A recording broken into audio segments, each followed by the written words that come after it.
how we can use various stretches to manage and even reverse the pain syndromes that manifest in a human body. Hi everybody, and welcome to Your Second 50, where I explore topics intended to optimize every body 50, 60, 70, and above. Hi everybody, and welcome to the Judy Terrell Show. I am health coach Judy Terrell, and I am 60 years old this year, and I did not gain 1 pound going through menopause.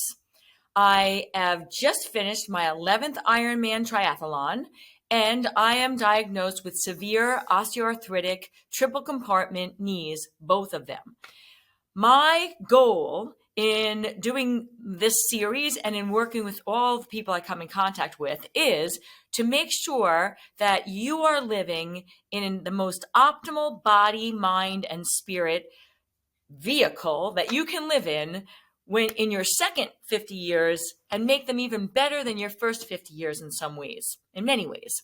And so you are now tuned into my series number 9, and my topic for this 6-part series is how we can use various stretches to manage and even reverse the pain syndromes that manifest in a human body from the repetitive movements that we do in our everyday life here in America in the 21st century. So I am doing this topic because I have a private practice in Albany, New York, and I've been in practice for 42 years now. And as my client base, I started to specialize in 50 plus about a decade ago because I was 50 plus. And I do work with younger people too. But as my client population, I was specializing in the older population, I started to see that there were trends that people would come in, men and women both, and they would tell me about the same areas of their body and the same pains and, experiences that they were having that were not good. And so I started to analyze what is going on. And from my perspective, I came up with that repetitive motions that we do in our everyday lives, are creating imbalances in the average human body. And then that may result in neck pain, or it might result in tennis elbow or golf elbow. And you may not even play those sports, or maybe you do, but the repetitive motions of everyday life are exacerbating it. Lower back discomfort and pain, front hip tightness and pain, knee pain, Achilles tendonitis, and Achilles and ankle and foot pain, wrist pain, trigger fingers. These are some of the things that were people were coming in and over and over and over again presenting to me. So this is now episode number 3 in this series, where I am focusing in on a stretch that you can do. And by the end of the series, you're going to have a routine of 6 exercises that you can do on an everyday basis to help to back you out of these repetitive, the manifestation in your body of these repetitive patterns from everyday life. We're not going to change the patterns. You're not going to suddenly stop doing these everyday life activities and motions. But what we can do is have in our arsenal a series of stretches to help to re-stretch and open up the areas of our body that these repetitive activities are making short and tight and then causing pain syndromes. All right. So today in this episode, I am addressing pain that people get, either headaches, muscle tension headaches, and lower back pain and tightness. Because the area I'm going to focus in on right now is in the middle of those 2 areas, okay? It is known as the thoracic spine, and this is the part of the skeletal system, the spine, that's in the middle of the cervical spine, which is your neck, and the lumbar spine, which is your, from your hips down.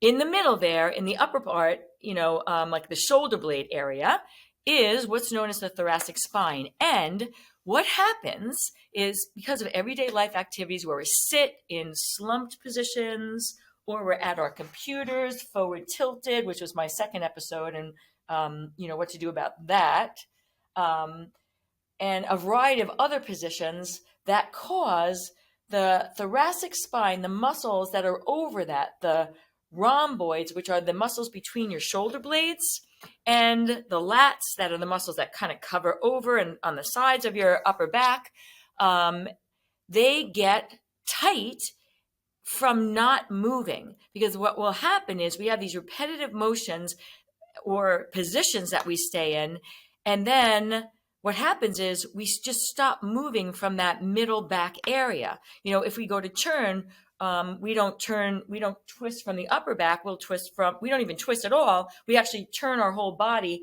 and the spine moves as a unit. All right. So what happens is this thoracic spine area, the muscles that are covering that, they kind of get locked up from lack of movement. All right. So now this series is about stretches that we can do. And I'm going to show you the stretch that we're going to be able to do. And this series is for 70 and older, even though younger people can do these too. But I'm saying it's for 70 and over because the stretches that I'm showing are for people who have a difficult time getting to the floor and need to have the positions for the stretches to be in an upright position, either standing or sitting. So this area, the thoracic spine gets locked up and doesn't move, and we've got to get movement back in those muscles so that the tension of them pulling on other muscles that go up into our neck will alleviate headaches. And then they also connect. It's like it's like a tug of war rope. If you pull on one end, the other end gets pulled too. So believe it or not, this middle thoracic spine can be responsible for lower back discomfort and pain and tightness and locking up as well.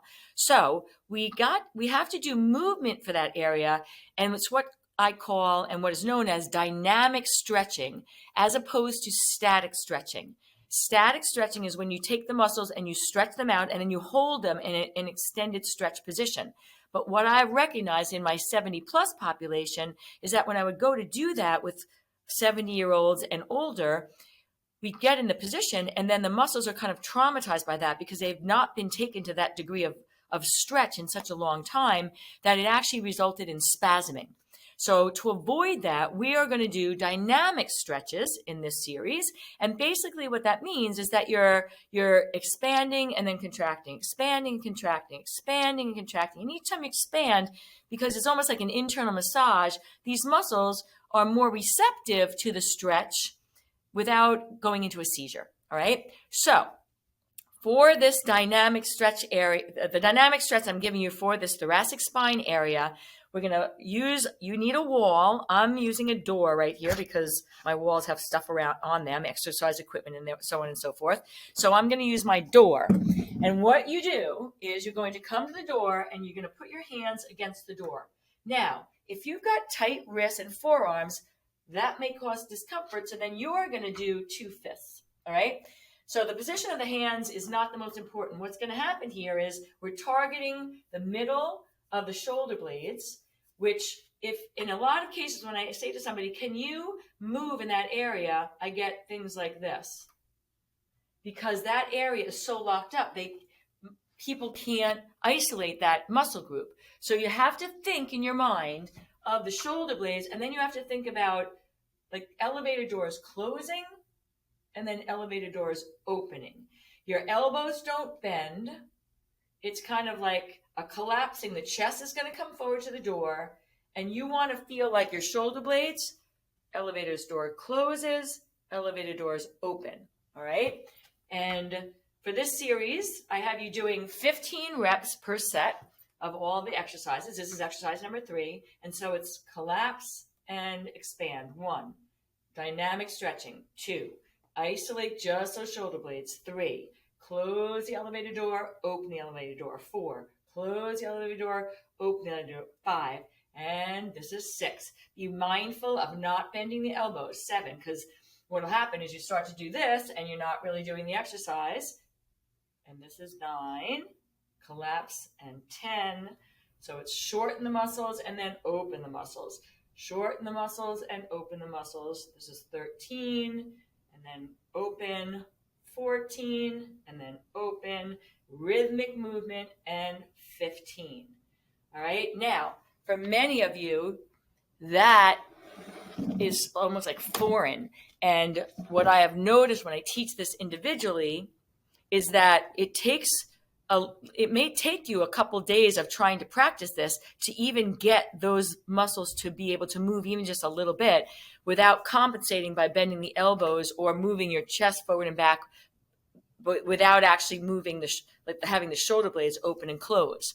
It's very important that, and you can have eyes on you. Somebody else can watch you to make sure that you're actually hitting the right spot, because it's really easy to do this wrong and not even recognize that you're doing it wrong. So have eyes on you when you're first trying it. And now this is exercise number 3 in the dynamic stretching routine that I'm giving you, that by the end of the series, you will have 6 exercises. My recommendation is to do at least 1 set of 15 every day, and really to be trying to do 3 sets of 15, and not even necessarily all at the same time. You could do 15 in the morning, 15 in the afternoon, 15 in the evening, and that's actually better because now you're breaking up the suspended times where those muscles have no movement. All right. So 3 sets of 15 every day. This is exercise number 3. We have 3 more in this series, and at the end of the series, you're going to have 6 exercises to do on a daily basis. And once you start doing them consistently, it's miraculous actually as to how joint and muscle pain. I've had clients who are convinced that they're going to need a joint replacement, that we have gotten them out of pain by just the consistency of doing these dynamic stretches. All right. So I know that your agenda is just like mine. I want to make my second 50 years on this planet even more optimal, even better than my first 50. And so you must be on the same page because you're watching this episode. All right. I welcome you to follow the rest of them, or if you haven't seen the first 2, go back to them. And signing off for now. See you soon. Thanks for listening, everybody. And if you'd like to have access to some of my additional resources, I can be found at Facebook, Instagram, YouTube, and on my website, www.judyterrell.com.